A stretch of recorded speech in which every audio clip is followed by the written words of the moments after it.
নারীর ক্ষমতায়ন বলতে বোঝায় নারীদের আত্মনির্ভরশীলতা, সিদ্ধান্ত গ্রহণের অধিকার এবং জীবনের প্রতিটি ক্ষেত্রে নিরাপদ ও সক্রিয় অংশগ্রহণ নিশ্চিত করা। এটি শুধু ব্যক্তিগত নয়, বরং রাষ্ট্রীয় বৈশ্বিক উন্নয়নের এক অনিবার্য উপাদান। বাংলাদেশের প্রেক্ষাপটে গত 2 দশকে নারীর শিক্ষা, স্বাস্থ্যসেবা, রাজনীতি, খেলাধুলা, চলচ্চিত্র, মিডিয়া সহ উল্লেখযোগ্যভাবে অগ্রসর হলেও আমরা যেটা এখন পর্যন্ত পাইনি, যেটা আমার কলিগ এবং আপা নার্গিস আপা উনি আমাকে কালকেও বলছিলেন যে আমরা এখনও কিন্তু স্বীকৃতি পাইনি, নারী নির্মাতা হিসেবে ইকুয়াল রাইটস আমরা এখনও পাইনি ইন্ডাস্ট্রিতে। উপস্থিত সুধী, চলচ্চিত্র একটি শক্তিশালী মাধ্যম যা সমাজের চিন্তাভাবনা, মূল্যবোধ, সাংস্কৃতিক প্রতিফলন এই সব কিছুই নারীর ক্ষমতায়নের পথে চলচ্চিত্র একটি উল্লেখযোগ্য ভূমিকা পালন করে। বর্তমানে পঞ্চম শিল্প বিপ্লব, যেটা 5th ইন্ডাস্ট্রিয়াল রেভলিউশন বলে আমরা জানি, অর্থাৎ এআই এর যুগে বাংলাদেশ অলরেডি প্রবেশ করেছে। এটা যেমন সময় যখন একটি নতুন প্রযুক্তি বুঝে ওঠার আগেই আরেকটা নতুন প্রযুক্তি চলে এসেছে, এই বাস্তবতার উপর দাঁড়িয়েই আমাদের আছে এই চলচ্চিত্র, মিডিয়া এবং আমাদের এই সমস্ত শিল্প সংস্কৃতি।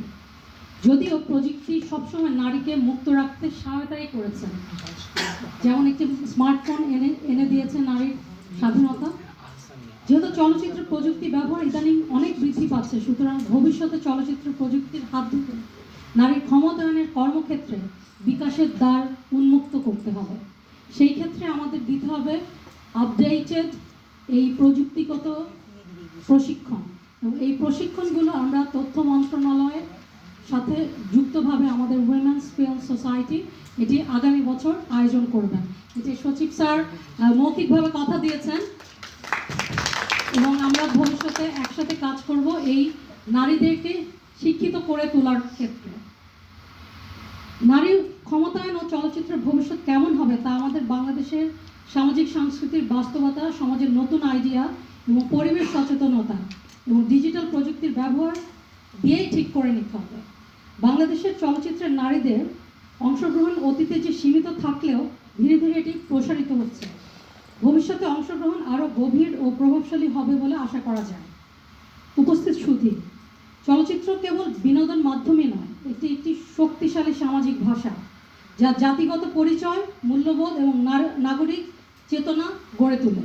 আমরা দেখতে পাই যে আজকাল টিকটকের যুগে যেই টিনেজ বাচ্চাগুলো যে ফিল্মগুলো বানাচ্ছে বা কন্টেন্ট ক্রিয়েট করছে, ওদের মধ্যে যে শিল্পবোধ, সেই শিল্পবোধের যে অভাব রয়েছে সেটি নিয়ে আমরা কাজ করতে চাই।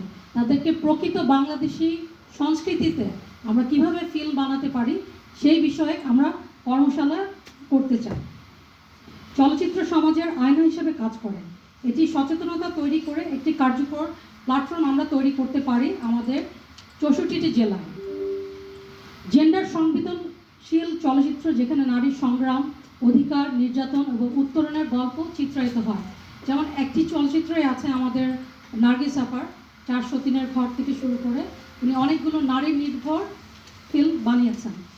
নারীর দৃষ্টিভঙ্গি থেকে গল্প বলার রীতি যা সমাজে প্রচলিত প্রত্যাতান্ত্রিক মানসিকতার পরিবর্তনে ঘটাতে সহায়ক।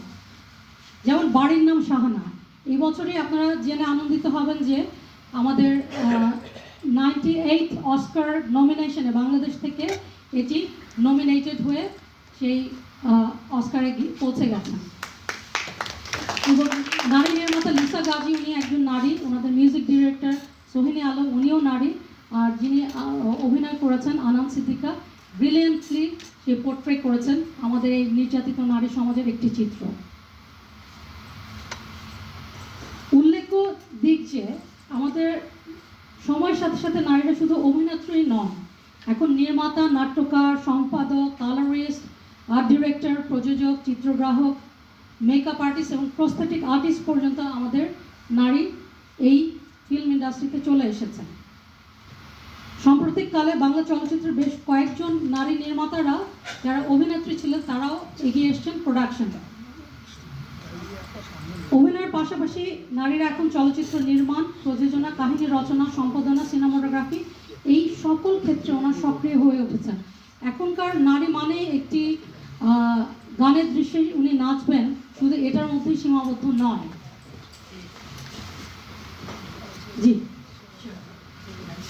আমি এখনই শেষ করে দিচ্ছি আমাদের আমি করেন কোনো সমস্যা নেই, আমি একটু ক্ষমা চেয়েছি।